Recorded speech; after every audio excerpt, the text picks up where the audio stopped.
How you doing, Pete? It's my pleasure to be here with Henry Hill. It's my pleasure that you invited me. Thank you very much. You know, I knew you were going to be in the area, and when I called your number and my fiance, your fiance answered, who I said is a very lovely lady, by the way. I thought we can't pass this up. Cool. So I appreciate the opportunity. It's my pleasure. And let's just tell me a little bit about your background growing up, Henry. My background growing up. Is that what you call it? Where were you born? I was born in Manhattan, raised in Brooklyn. I took the wrong Y in the road, yeah, because I come from a nice Irish Catholic family, Italian Irish family, and I just took the wrong road. My mother used to tell me, she was Sicilian, she was born in Sicily, and I used to, she just told me, your eyes are bigger than your stomach, Henry. She told me, even when I was that big, but I always hung out with my mother in the kitchen, and because I had to, I come from a family of 8, you know what I mean? And the only way I get close to Mom was, Mom, what are you doing? I'm making meatballs. Help me make the meatballs. I'm frying, frying fish or whatever she was doing. Henry, go to the store, get me this, and I was fast. And then these dudes moved in across the street. They owned the limousine and cab company, right? They used to run all the floating crab games, And I used to wash their cars. That's how I started in that business, washing cars, believe it or not. I should have went to the car wash business instead of the business I went into with those dudes. Anyway, so I started washing cars for them, right? And they said, Henry, do me a favor. Yeah. Here's $5. Take this bag, don't open it, and bring it over to that building over there, on the second floor, the third floor. I take the bag, run like a motherfucker, because I didn't know it was in a fucking bag. Maybe it was a bomb or something, hand grenade. So I'd run over to the building, and that's how it started. And that's what started my life in crime. When it's a hell of a thing to say, but as things escalated, from I was about knee-high to a grasshopper at the time, and but the money was good. I was making as much money as my father. I was at the time I was 12 years old. And things progressed. I was asked to do more things and carry more bags and whatever. Dig a hole here, dig a hole. I don't know what the fuck I want a hole for, And, and these guys driving all brand new caddies with bimbo on each arm, you know what I mean? And that's intoxicating as a kid. And I thought I was poor, and I wasn't poor. I was blue-collar, middle-class American kid. But I was dyslexic and HD, whatever, all those fucking diseases that they know now, they didn't know then. They got a word for them. Yeah, whatever, very hyper, but I didn't learn shit in school. I didn't want to go to fucking school, and I didn't go to school, I used to go to school, and, even the fucking principal one day told me, I got a bad voice, right, and I can't carry a fucking tune, and my principal told me, shh, Henry, hum. Don't sing the national anthem. Imagine that. Imagine being told you can't sing the fucking national anthem. That so sucked. So you think I liked school? No, I didn't. And then when I went to school, I'd be sitting in the fucking corner looking at the wall because they thought I was a fuck up. They didn't understand dyslexia, this, that, or the other thing, all the fucking diseases or whatever the diseases, whatever the fuck I had. It was just fucked up. So I didn't like school. I didn't learn how to read or write. And I had 4 sisters that were older than me, all A students, And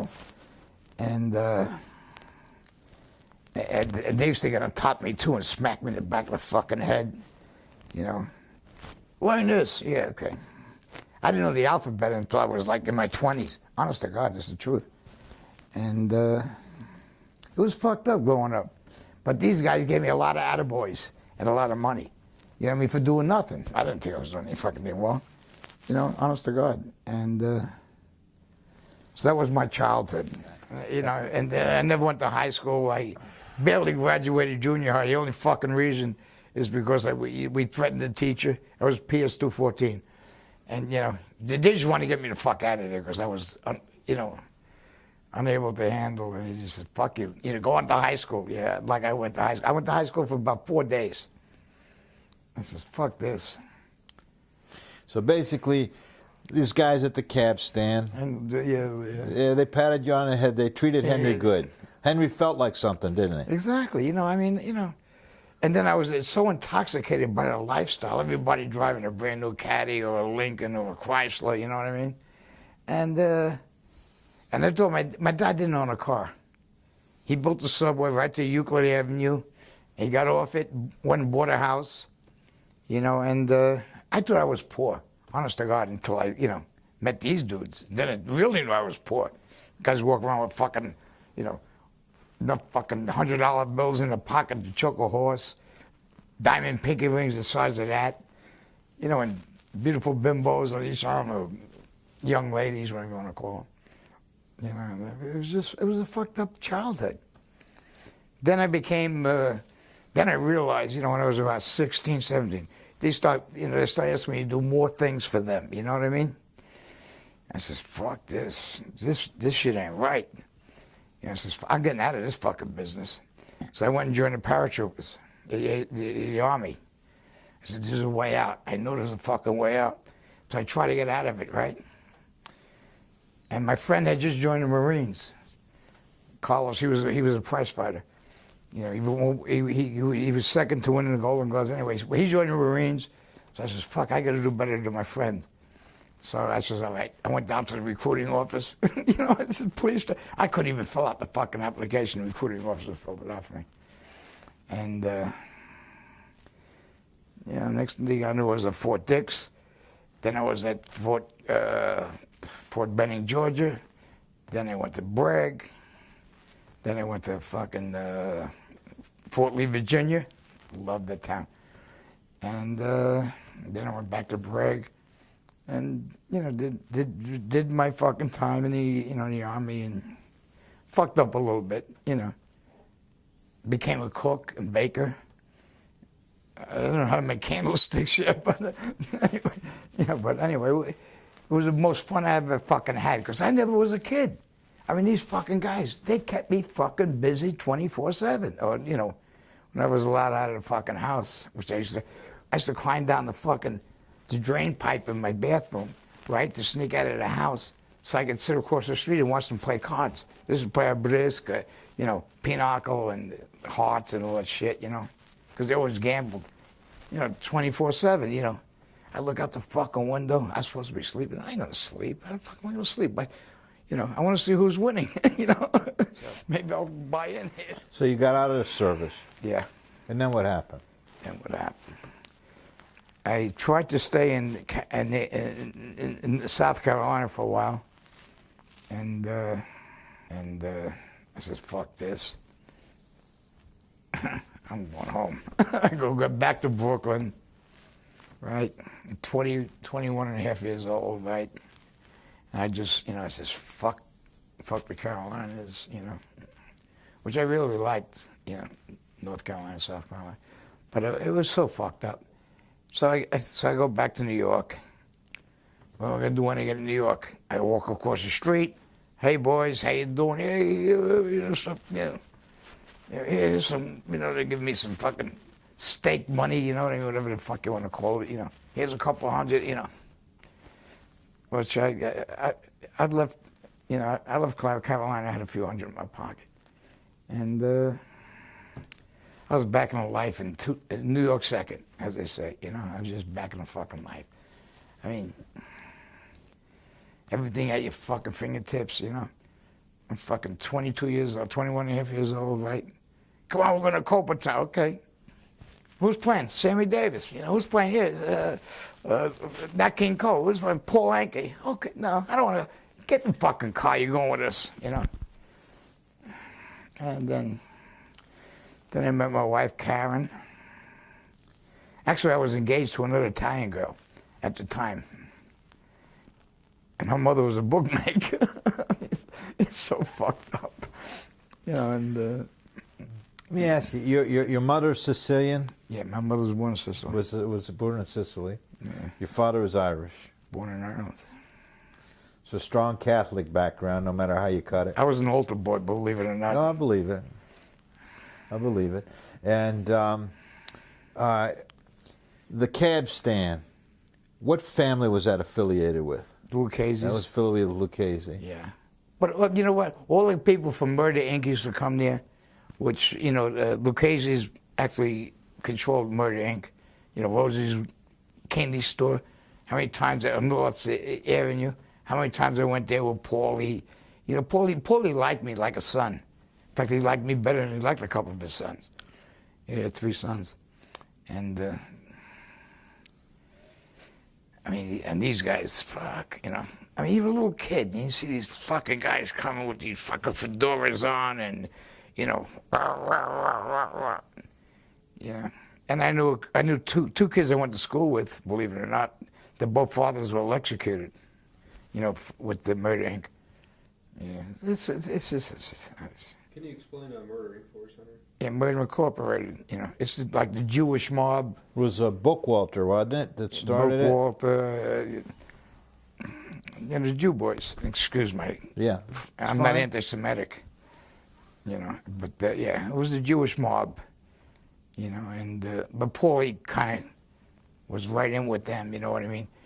And, you know, with Tommy Three Fingers Brown, Lucchese, you know, they kind of, you know, they were a pretty powerful family in those days. You know, they had all of the garment center, they had all the trucking, a lot of unions. I mean, it was big business. And then, you know, back in those days, you know, you want to call it big business, it wasn't, you know, General Motors, but it was run the same fucking way. Paulie, anyway, was it, his last name was Averia? Averia, yeah. Yeah. He, was he...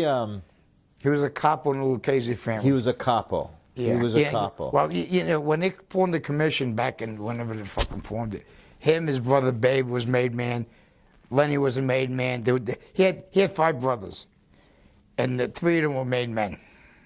And then they closed the books, and then, you know, whatever that means. Right. Yeah, if you understand that. Right. You know, they stopped making made men. Yeah, right. You're right. They shut it down for a while. Yeah, they shut it down for a long time. You know, and so these guys all became capos. You know, and Paulie was the meanest of them all. He was, you know, I mean, and him and, you know, I don't want to throw names around, but, you know, Johnny Dio, the guy that blinded Vince Fazeli, reporter, you know, he was another capo, and then there was, you know, Tony Ducks, you know, and Carmine Gribbs. I forget who, there's another one. There was like 5 capos. And there was no boss of the Lucchese family. Well, then, you know, when Three Fingers died, you know, they just, you know, formed this thing of their own, you know, art thing, whatever they fucking, you know, whatever they want to call it. But there was no godfather. Well, they were all godfathers. Well, they were all capos. Yeah. There was nobody above them. The capo, would you say they were the capo was a top dog, in other words, exactly. Like they were all equals. Exactly. Yeah. They have sit-downs every week. I used to go up to Pleasant Avenue, you know, Rayo's restaurant, when it was a little fucking, you know, piece of Italian joint. And they used to sit down all the time and, you know, talk business. And I used to try to get up to leave because I don't want to be in, you know, I don't want to hear what the fuck they're talking about. No, Henry, you could stay. They used to chase everybody else. What the fuck I want to stay for, you know what I mean? You know, listen to them bullshit and cut up, whack up whatever the fuck they whacked up, you know what I mean? Money, this, that. You know, one guy had the numbers, and another guy had the fucking drugs, another guy had the bookmaking. You know, it was fucked up. It was really fucked up, you know. Henry, what was your title and like your position? What would be the name for that? I was an earner, you know. I ain't gonna say I was a soldier, you know, even though. What's the difference between a soldier and an earner? Well, you know, soldiers, you know, he could possibly be made a made man. You know what I mean? That's the difference. You know? You were an associate. Associate, yeah. You were an associate. And I tried to the fact that you were not full-blooded Italian, you could not become a made man. Yeah, but Paul used to tell everybody I was his nephew. So no one ever. They thought Henry Hill was a fucking, Another name. Yeah. Makeup, because everybody had, nicknames and Right. This and that. And he said everybody was his nephew, Paulie, thanks, which opened a lot of doors for me in the city, Paulie was Paul Sorvino in the movie Goodfellas, right? Yeah, Paul Sorvino played Paul Murray. Paulie, and then his brother was Tootie. Tootie. But who's? They changed the names a little bit. In other words, did he have a real brother named Tootie? Yeah. Okay. Tootie had a wooden leg. Okay. He got his leg blown. Tootie happened to went to war in Korea or some fucking war Korea, and he lost a leg, and he was a cool dude, Tootie. Oh, I'm sure he's passed away by now. And he owned a pizzeria around the corner from Mm-hmm. Would you say that Goodfellas was an accurate depiction? Like they're saying, Ivory Soap, 99 and 9/10. Okay. Then they cut, they had to cut like 36 minutes out of it. Otherwise, it was going to rate it X, and Scorsese and Warner Brothers were back and forth. I'd love to see that 36 minutes. If you're nice to me, maybe I'll let you see a disc of it. I would. I'd love to see that. But most of it was just pure violence, and that's why they were going to rate it X. And the Warner Brothers didn't want it X; they wanted it R, whatever, whatever. That's they want to Hollywood. keep it at R, so draws a bigger crowd. It can draw a bigger crowd. And plus, they wanted to show 3 shows or 4 shows. You know what I mean? And if the other 36 minutes would have made it, cut the time down. Yeah, whatever. I don't know. Can I ask you, in Goodfellas, such a big part of that story seems to be when the drug element makes its way into the criminal world that you lived in. How did that creep in, and how did you see kind of like the criminal element kind of change? Let me tell you something. The Lucchese family handled all the drugs up in Harlem. Carmine Gribbs got 20 years. Carmine Tremonti was his name, and he did 20 years. He got 20 to life. But each family had their own. We wasn't allowed to, mess with drugs. Police. We had we had all the numbers in Harlem. We had all the numbers in Connecticut. All the numbers, on the most of the East Coast, and that was Paulie's deal. And the bookmaking and a couple of unions. The Mason tenders, 3 or 4 different unions. And that was big back in those days because you had a voting block, so you had people that wanted to get into politics. Hey, dude, we want to, we want this guy in, and they had judges, DAs, whatever, whatever, the vote buried and this and that, they could, they controlled, they controlled unions, and unions were big back in those days. I don't know, I'm sure it still is, but that's how they controlled it. We had Paulie. You had Tootie, and then you had Jimmy Conway. Jimmy Burke. Right. Jimmy Burke was a Mad Hatter Irishman, okay? And when Huey Mulligan, I don't know if anybody heard of Huey Mulligan, he ran the Irish mob, in Hell's Kitchen, which is now they don't even call it Hell's Kitchen no more. I don't know what the fuck, they changed their name. It was a certain part of the city. And he controlled the whole Irish mob. And when Huey Mulligan died, Jimmy Burke took over. That was his real name, not Conway. And when Jimmy Burke took over, and he controlled some Mad Hatters, I'll tell you that. The Westies. There's a couple of movies about them, and but they were pretty violent dudes, I mean, they did a lot of killing for Jimmy. What the Italian guys didn't want to get involved, so they called the Irishmen. It was a fucked up time, and the city was, Mayor Lindsay was, the Big Apple, and Fun City. I think it was called Fun City. I forget what they used to call it, but but it was good days, and it was bad days. Then you had Jimmy Conway, and you had Tommy Simone. Tommy DeSimone. Tommy DeSimone. Joey Pesci in the movie. Yeah. What a psycho. In the movie, anyway. All those dudes were psycho. Stop me if I say the wrong thing, but they all were real homicidal. I mean, Tommy used to carry 2 pearl-handled pistols and put a notch in every guy he killed. And the last time he told me he was up to like 34, 36. I don't know. Tommy, please. You know, I don't want to know. Well, I tortured Tommy. Give me a fucking break, you know? Anyway, but they all were like that, the whole fucking crew. And then we was able to do anything we wanted to do because Jimmy was our boss. Well, you know, I mean, he was the head of our crew. And Paulie was the a capo. So it didn't matter what we did. And we can go all around the fucking city. We didn't have to report to no one because we weren't made guys. We weren't soldiers. You know, if you're a soldier, you got to report to the captain or the guy that, the head of the family. So we just did what the fuck we wanted to. I mean, we ran like fucking wild Indians throughout the whole fucking city. And we made a lot of money. We made a lot of money. We ran, JFK, that we ran. We didn't run shit.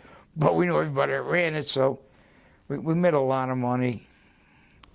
Robbed a lot of airlines. Every fucking airline we robbed was one bigger than the next one. You know what I mean? And just and hijacking. That was Jimmy's game. He loved to hijack.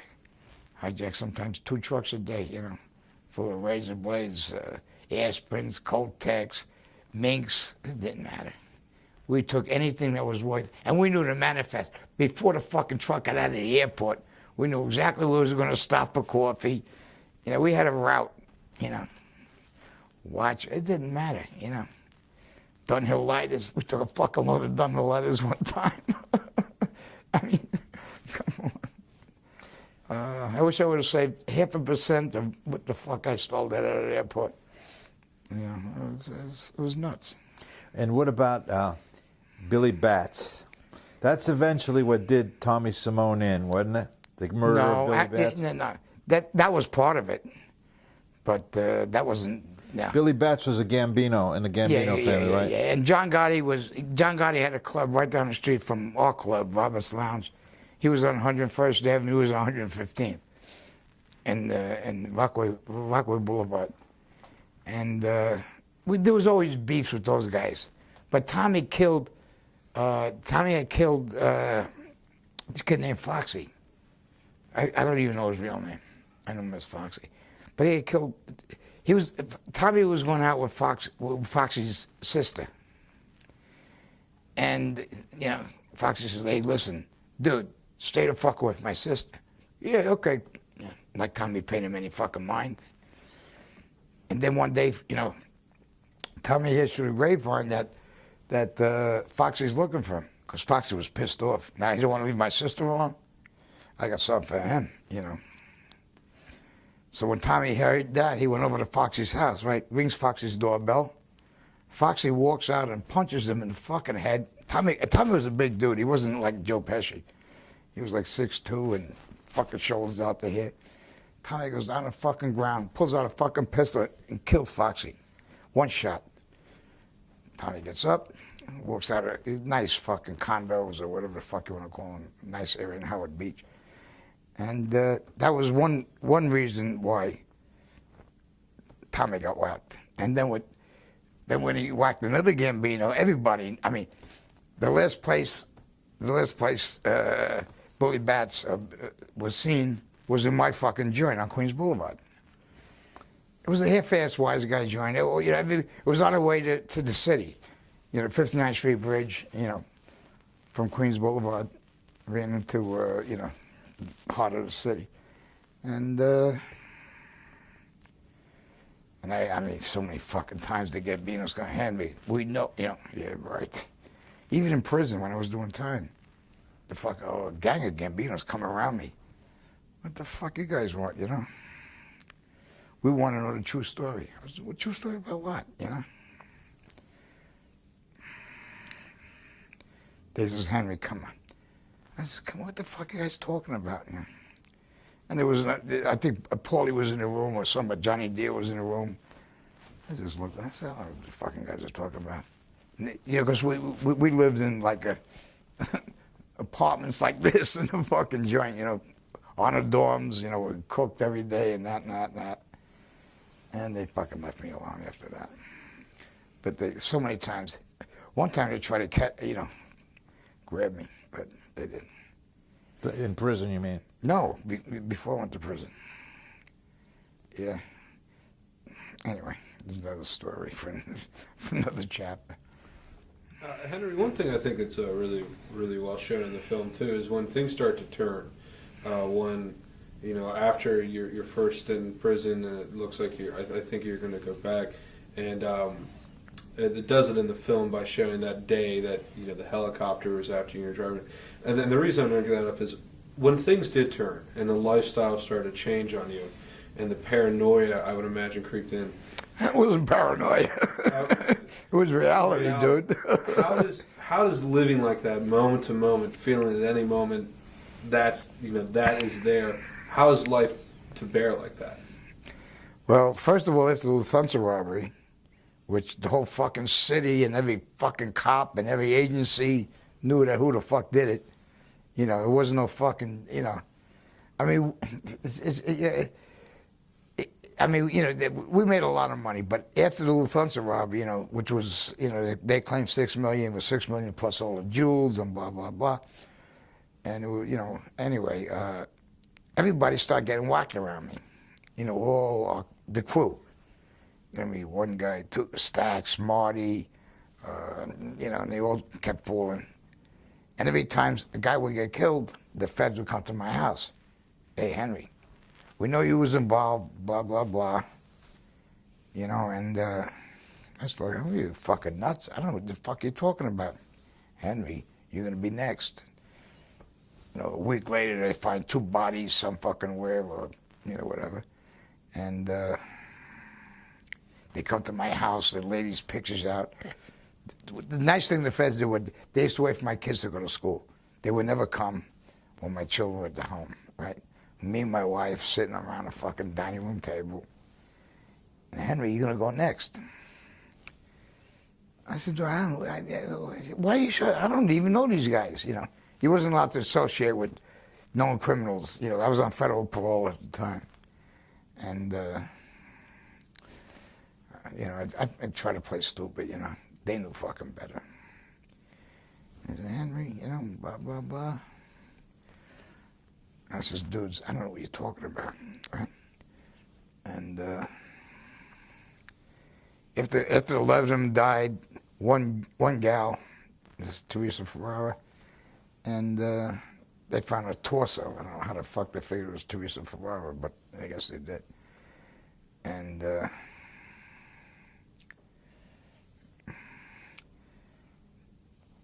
then I got popped. And in the movie, it showed it was cocaine. It was heroin. We was getting it from the Pizza Connection and blah, blah, blah. You know what I mean? And, you know, I never asked for my $500,000 that I was supposed to get from the score. You know, then I was supposed to get $250,000 from Marty's end, so like $750. Everybody that asked for their money got whacked. So I just figured, fuck this.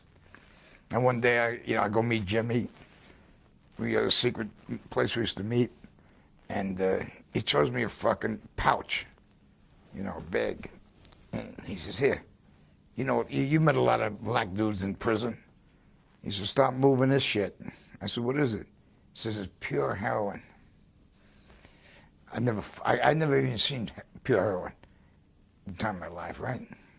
I'd seen heroin, but not pure heroin. He says, it costs us $250 a fucking kilo, blah, blah, blah. You know, they can whack it 30 times, you know, for the street. You know a lot of wholesalers and blah. I said, okay, Jimmy, I put the shit in my pocket. And I called a couple of dudes I knew up in Harlem, you know. But it wasn't coke. But now I start making like $25,000 a week. You know, so I'm doing good. You know, I'm coming up again. You know what I mean? Not that I was ever down. But I was coming up, you know. I mean, it was a lot of fucking money, 25 grand a week back then, you know, in the 70s, you know. So I bought a house, you know, blah, blah, blah, and all this other good shit. And 25,000 a week, come to 40,000 a week, you know. And Then I got popped. And when I got popped, right, Nassau County in New York popped me because I was living in Nassau County. And the feds were watching me, and I mean, I seen tail cars every fucking day on me, you know what I mean? But I figured it was over a little tons of robbery, you know? And fuck them, they ain't got nothing on me. I didn't do a fucking thing. I wasn't there. They can't prove a fucking thing, so, you know. And I'm on parole. And so Nassau County, in the movie, like that fucking scene shows when I'm leaving the house, and they popped me. And I thought it was for Lufthansa robbery. I had no fucking clue that it was for drugs, right? And I was taking stupid Judy, I don't know what name they use in the movie, to get a fucking hat. And the rest is history. You know, it's in the movie. I mean, it shows you in the movie. There I am, Joe Schmo, in the Witness Protection Program, you know, standing on line like everybody else. But, you know, and I was brought in, and then the feds come, and, you know, take me out, and they said, listen, you got two choices. You go to prison, you're gonna get killed, because, you know, if you go to trial, all this fucking shit and these tapes are gonna come up, and Jimmy was a partner, Paulie's son was a partner in the heroin business. So I says, you know, you got no fucking choice. I'm in the U.S. Attorney's office in Brooklyn, at McDonald's office, and they said, you know, he put a 6-pack of Heinekens in, so I had 1 Heinekens, 2 Heinekens. I mean, I knew what the fuck I was going to do at that point. You know, so, dude, what do I sign? They called in 2 squads of agents, you know, come on, take him to a safe house, go grab his family. You know, so we went out to the Hamptons for about 5 weeks. That's how long it took to get into Witness Protection Program back then. And I had to go to Washington and blah, blah, blah, blah, blah. And so I had to sign a contract that never tell another lie. Seriously. You know, if we catch you in one fucking lie, we're going to prosecute you for every fucking thing we got on you. We'll turn you back over to Nassau County. They're going to, you know, you ain't going to see daylight, and you're going to get whacked anyway, because if you go to trial, all the shit's going to come out, you know, with the pizza connection and this and that and the other thing. So, and the rest is fucking history, you know. I wound up with the government, you know, I didn't trust them in the beginning, you know, and, but we became friends, and they're still my friends to this day. And Witness Protection was so good to me, and, you know. They treated you good? They treated me excellent, honest to God. And these guys would put their fucking lives up for me. Come on. I mean, in the beginning, believe me, I didn't trust a fucking soul. You know what I mean? But, you know, then I had to forgive myself for being a rat. You know, at one point I would have put a fucking 45 in my mouth and blew my fucking brains out before I ever even thought about becoming a rat. But, you know, times have changed. Now I paint. I'm a little, you know, I do artwork. I speak. I mentor kids. You know what I mean? I do what I got to do.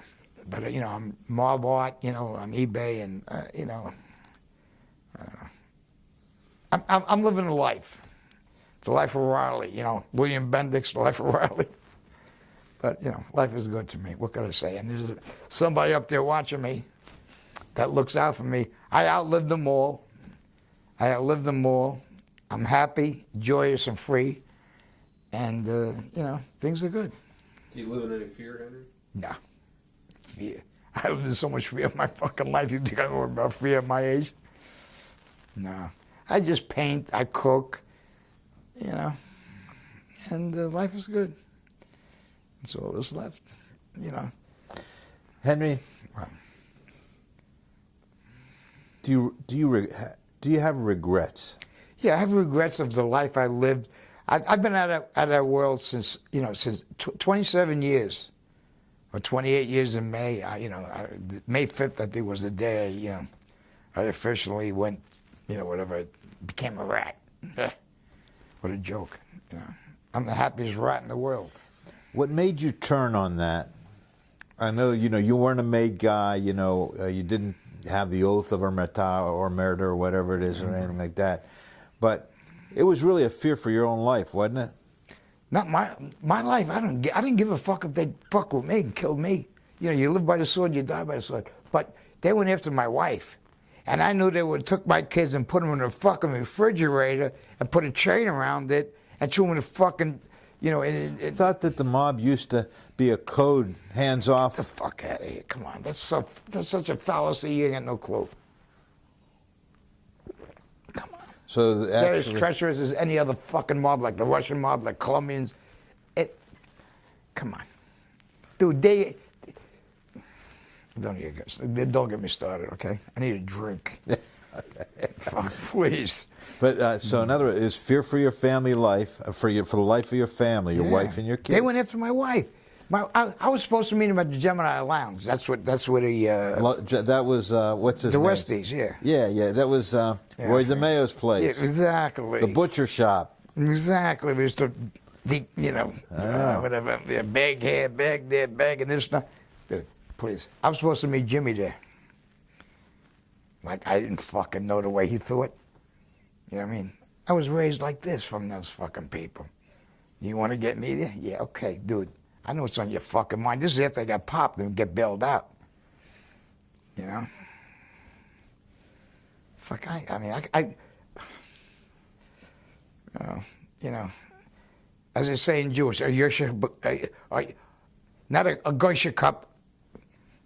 I wasn't a Goysha cup like a lot of people maybe think I am or thought I was.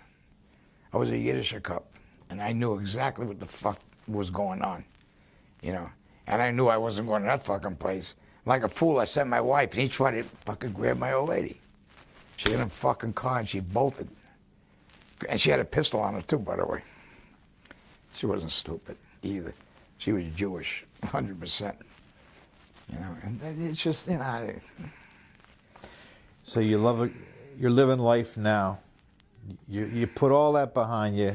Yeah. You're enjoying your life now. You got a great gal here. Seemed like Lisa. She's cool. She's all right. Sometimes. Yeah. When I drink a little too much, she tries to give me a backhand. Fuck her. Yeah, I don't give a fuck. I'm drunk, so I don't feel until next morning. Yeah. But life is good. No, I mean. Yeah. So I don't recommend that life to any kid. I don't recommend any kid to do drugs. You know, I've been through it all. I used to do drugs. I don't do drugs no more. I still got a little problem with the booze. You know, I go to AA. Bend your elbow a little bit, huh? Yeah, a little bit. Before we discuss kind of your place now and the pain stuff, I just want to ask. One thing you said there I thought was really interesting. Cool. You live by the sword and you die by the sword. Well, that's the life. You know, that's the life. That's the life of crime. You want to fuck around, you're gonna get. You want. If any kid wants to fuck around and do that bullshit, well then you get yourself prepared to catch a fucking bullet or a fucking whatever you got coming. You don't break the fucking law. I break a law once in a while. I live in California, and you can't smoke. You know, in the bars or anywhere. In some towns you can't even smoke in the street. The biggest law I break is I get a ticket for, I'm outside of a bar smoking a cigarette, right? And the cops, you know, some rollers will come by and they give me a fucking ticket. We're fucking around, a couple of guys, right? We're smoking, laughing. Come here, because most of them know me. Come here, especially the rookies, you know. And they give me a ticket for drunken public. What the fuck? I'm in a bar. I don't drive. I don't commit. You know, I don't do nothing wrong. You know, I walk outside of a bar to smoke a cigarette, and I get a ticket for drunken public. I mean, you know, sometimes I watch the movie when it's on HBO or whatever the fuck it's on, and you know, I'm just so detached from that life today, so fucking detached from that life today, and I got such a good life, and anybody that even phantoms the idea of going into that fucking life, those kids are screwed up. They need to see psychiatrists, psychologists, or whatever the fuck, you know, go see Lorraine Bracco, you know, whatever. Just, you know, kids, don't fuck around with drugs. Don't fuck around with crime. Don't pick up a gun unless you're in the Army or the Marines or the Air Force or whatever the fuck, you know, you're doing. Just don't fuck around, kids. It's that simple. That's all I can say. And then I guess transitioning now, before we get into your activities now in the painting and your appearances, can you talk to us briefly about what was it like working on the film, meeting Martin Scorsese, working with those talents? I never met Marty personally. Spoke to him a lot on the phone. Bob De Niro I met, his kids, and and Pesci and Ray Liotta. Yeah, it was cool. Cool. I mean, I didn't know nothing about the movie fucking business, which sucks. Studio movies anyway, indies and independent films. But who knows? I don't know. It's How weird. do you think Ray Liotta did? He should have been nominated for an Academy Award, but he wasn't. And he's a great guy, and he's a super dude. Portray you accurately, would you say? To the T. Nailed it. Is that right? Fucking nailed it. That was you. That was Henry Hill, the real deal. Okay. Are we finished? Yeah. I need a fucking drink. Okay. Well, before we get it, do you want other paintings? Absolutely. We're going to do that. We could take. I mean, if he really wants to put something down here. Good. Okay, Henry. Right now, you can explain to us. This is what you're doing now. You're selling stuff on eBay, right? Mob art on eBay. Mob art. Okay. This is a taxi stand. This is Mr. Bloom's. He had the grocery store on the corner. This is Brooklyn looking into Manhattan. This is the Italian flag with a gun, and that's me. The rat. I don't give a fuck. I'm a proud rat. This is. Are you in that? Hold up, Henry, so we can. I'm digging a hole. Let's show it, Henry. This is Billy Bats. We're burying him. Uh-huh. This is Tampa when I got 10 years. Okay, all right. This is where you guys were ready to feed that guy to the lions. Tampa for 10 fucking years. This is Lufthansa. Hold it, Henry. That's good, yeah. So you got 10 years for that thing with the lions? Believe it. Anyway. People can look you up on the web. They can buy your stuff on the web. Now, let's say if somebody wanted to buy some of your mob art or mob artifacts, which I've seen you have on the web, they can go to eBay and then type in Henry Hill, I guess, right? Google me or whatever. Yeah. And you have a web page that they can access. Yeah. What is your web address? Good morning, Henry at charter.net. Just go to eBay. There's a whole bunch of them. Yeah. And Lisa will handle it. Yeah. Well, I can't tell you what a pleasure it's been. So basically, thank you. Your message to young kids today: stay the fuck, do the right thing. Listen to your parents. If you got parents, if you don't got parents, then go find a mentor. Just do what you got to do. Right from wrong, and right from wrong is you got a conscience, unless you're fucking a wacko. But just do the right thing, kids. That's all I want to say to the kids. They know what the fuck is right or wrong when it is big, Henry, thanks a lot. You're quite welcome. It's a pleasure, Thank my you for friend. having me. Take care.